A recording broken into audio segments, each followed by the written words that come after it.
Hi, everybody. I wanted to record some thoughts on Lion and Dragon. It is an OSR RPG product from RPG Pundit. It's very similar to his Dark Albion product. It's designed to give you a more authentic medieval experience when it comes to your gaming.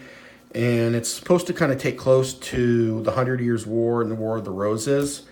It's going to be darker, more deadly, less over the top compared to traditional fantasy OSR games. It is a complete role playing book, so it has all the rules you need to play a game in this one book, which I think was $20 off Amazon CreateSpace.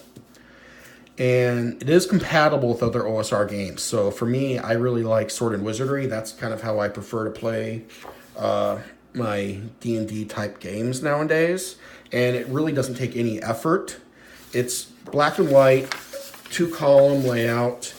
The art in this book is really, really good. Actually, the whole production values are really, really good. And what's really kind of neat about this book is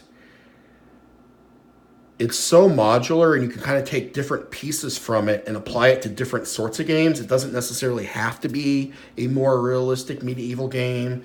It uses a magic system that's kind of based on, if you went back to the medieval times and how people back there saw magic, he kind of took their kind of contextualization to build out the magic system, and I really like that. Another thing is I kind of like the skill system where there are no list of skills. It's basically target number, you roll a d20, you add your relevant modifier, and that's it. For those of you who have read RPG Pundit before, he's a really good RPG writer. The prose is very easy to be read. It's not, Gygaxian or anything, but I kind of really like it. Again, artwork is really good. Kind of one quibble is in the book, they have the Catholic Church. He says, hey, this is based on the Catholic Church, but he calls it like the Church of Loyalty or Honesty. I forgot what it was called. It's basically not the Catholic Church. And for me, when I run this, I'm actually just going to say it is the Catholic Church. I'm not going to kind of beat around the bush. I'm sure there's kind of a reason he didn't want to have kind of a real world religion included in it. I mean, look at that art. That is really nice, very evocative artwork. I didn't really have a script when I wrote about this. It's kind of hard when it comes to OSR products because they all tend to be intercompatible. So do I spend a lot of time on OSR rules where if you're familiar with Sword and Wizardry or AD&D, Lamentations of the Flame Princess, all the different OSRIC, all the different rule settings out there, you're kind of familiar with how they work.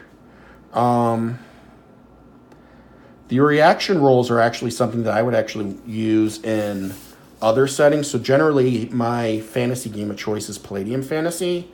And even for something like that, which is over the top fantastic, you can use these reaction roles in different games, in different worlds. And it's very simple. It's very easy.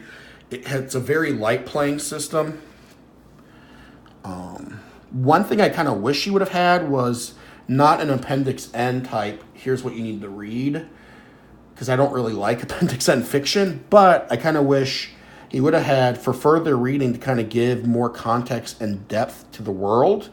I think something like that would be beneficial, because for a lot of us, we don't have the historical background education in, the 100-Year War, the War of the Roses.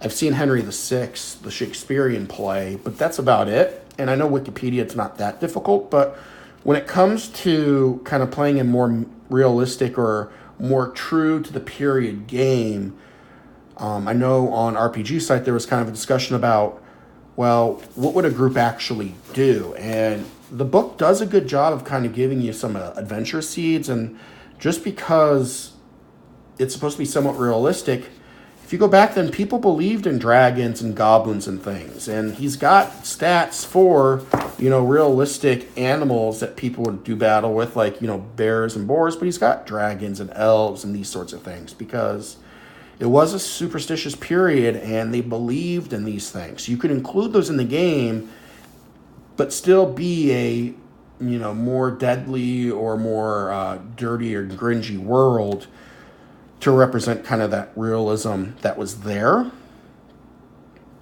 That's a really nice piece of art. I just want to highlight that. I don't normally do like YouTube reviews of things. I just kind of like to kind of talk about when I get a new product that I'm excited about to kind of share with it. One thought I had was, and I think I'm actually going to do this with my actual group, is when we finish our current Palladium Fantasy campaign is use this book, but run an Arthurian campaign out of this book.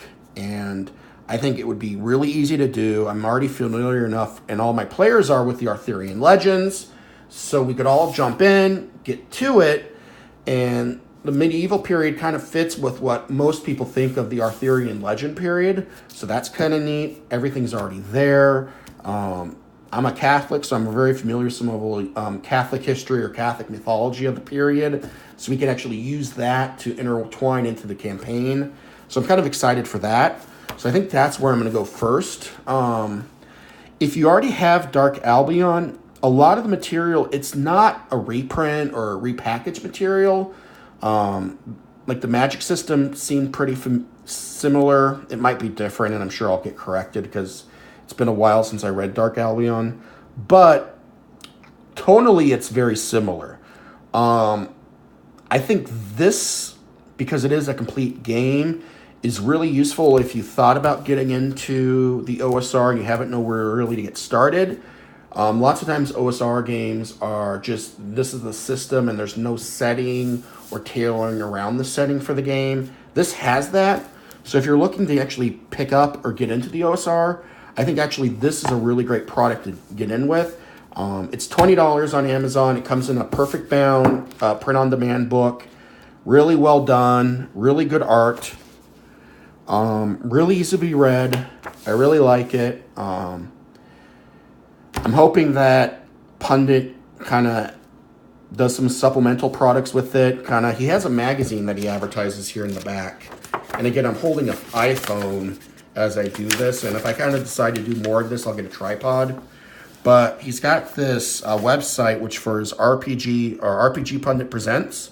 And there's supposed to be supplemental material there. I haven't checked it out yet, but I'm hoping he uses this, I guess it's a weekly magazine or weekly kind of e-release around this, where he could kind of flesh out and give people more turnkey scenarios or turnkey product or content. But I mean, it's a really fun game. Well, I haven't played it yet, but OSR stuff tends to be really fun. Artwork's really good. It's well written. There's a lot of useful information here. If you're familiar with kind of the other products Pundit has released, same high quality. I really like it. I think you should check it out. It's $20 for a Dead Tree copy. I'm sure you can get the PDF on drive-through or, any other of the One Bookshelf websites for, $10 or whatever it is. But I really think it's a good product and definitely worth checking out. Thanks for your time, and sorry this was a little bit disorganized, but I've never really done a lot of these.